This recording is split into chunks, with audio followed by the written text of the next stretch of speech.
Guys দেখতে পাচ্ছ এটা আমাদের মিষ্টি আলুর গাছ। এখানে অনেকগুলো মিষ্টি আলুর শাক হয়েছে। এগুলো হতে বেশি সময় লাগে না।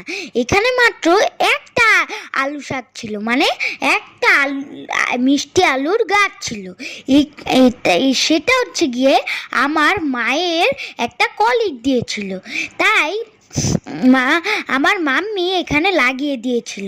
আর এগুলো হতে বেশি সময় লাগে না, অনেক তাড়াতাড়ি এগুলো অনেকগুলো শাক হয়ে যায়। তোমরাও এগুলো লাগাতে পারো। আর এই মিষ্টি আলু অনেক উপকার তোমাদের শরীরের জন্য। আর গাইস এগুলোর নিচে যে মিষ্টি আলুগুলো হয় সেগুলো অনেক বড় হয়, পুরো মিষ্টি কুমড়ার মতো দেখা যায়। কি মনে করছো আমি মিথ্যা কথা বলছি? বিশ্বাস না করলে কিছু করার নেই, কারণ গাইস এর পরের বার যদি হয় তাহলে আমি তোমাদেরকে এই ভিডিও করে দেখানোর